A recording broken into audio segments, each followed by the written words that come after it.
બગદાણા આશ્રમના સેવક નવનીત બાલદિયાના કેસમાં હવે એક નવો વળાંક આવે તેવી સંભાવના છે. આઈપીએસ જયવીર ગઢવીની અધ્યક્ષતામાં કામ કરી રહેલી એસઆઈટી દ્વારા એક નવા આરોપીની ધરપકડ કરવામાં આવી છે. તો બીજી તરફ એસઆઈટી દ્વારા આ કેસમાં તપાસનો ધમધમાટ ચાલુ છે અને એસઆઈટી દ્વારા આ કેસમાં 2 પોલીસ ઇન્સ્પેક્ટરોની 9 કલાક સુધી પૂછપરછ કરવામાં આવી છે. આવો જાણીએ સમાચાર વિસ્તારથી. નમસ્કાર, જમાવટ સાથે હું શુપા.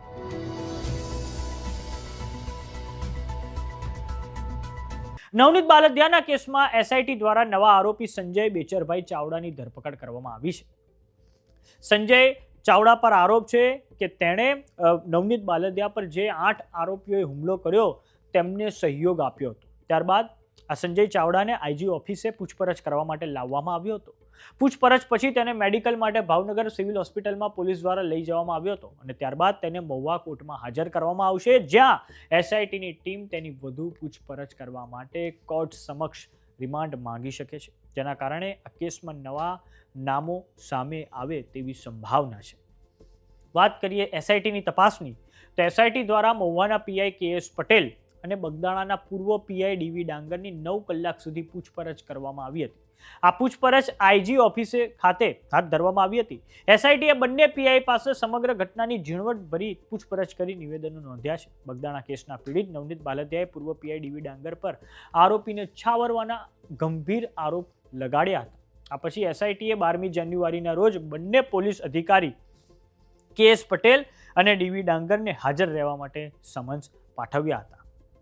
વાત કરીએ બગદાણાની બબાલની, તો બગદાણા આશ્રમના સેવક નવનીત બાલદિયા પર જે થોડાક સમય પહેલા હિંસક હુમલો થયો તેના કારણે ગુજરાતના રાજકારણમાં ગરમાવો આવી ગયો છે અને કોળી સમાજના આગેવાનોએ આ કેસમાં જે પોલીસ તપાસ કરી રહી છે તેને લઈને તેમણે પ્રશ્નાર્થ અને શંકાઓ ઊભી કરી હતી. અને આ પછી કોળી સમાજના ભારતીય જનતા પાર્ટીના આગેવાનોએ મુખ્યમંત્રી ભૂપેન્દ્ર પટેલને રજૂઆત કરતા સરકાર દ્વારા આ રજૂઆતના 3 કલાકની અંદર જ સ્પેશિયલ ઇન્વેસ્ટિગેશન ટીમ આઈપીએસ અધિકારી જયવીર ગઢવીની અધ્યક્ષતામાં તેનું ગઠન કરવામાં આવ્યું હતું અને એસઆઈટીએ આ પછી થોડાક સમય અગાઉ નવનીત બાલદિયા પર જે 8 આરોપીઓએ હુમલો કર્યો તેમના ફર્ધર રિમાન્ડ મેળવ્યા હતા અને કોર્ટે તેમના 3 દિવસના રિમાન્ડ મંજૂર કર્યા હતા. અને આ પછી જ્યારે ગત સોમવારે સાંજે 4 વાગે 8 આરોપીઓના ફર્ધર રિમાન્ડ પૂરા થયા તે પછી એસઆઈટી દ્વારા આ લોકોને કોર્ટમાં હાજર કરવામાં આવ્યા હતા અને પછી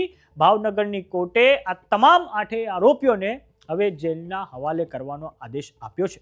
તો હવે એસઆઈટી દ્વારા એક નવા આરોપી સંજય ચાવડાની પણ ધરપકડ કરવામાં આવી છે, જેના કારણે આ કેસમાં નવા ખુલાસા થાય તેવી સંભાવના પૂરેપૂરી છે. એક તરફ કોળી સમાજમાં હજુ પણ રોષ યથાવત છે. કોળી સમાજની માંગણી છે કે હજુ પણ કેમ ડાયરાકાર માયાભાઈ આહિરના દીકરા જયરાજ આહિરનું નામ એફઆઈઆરમાં ઉમેરવામાં નથી આવી રહ્યું.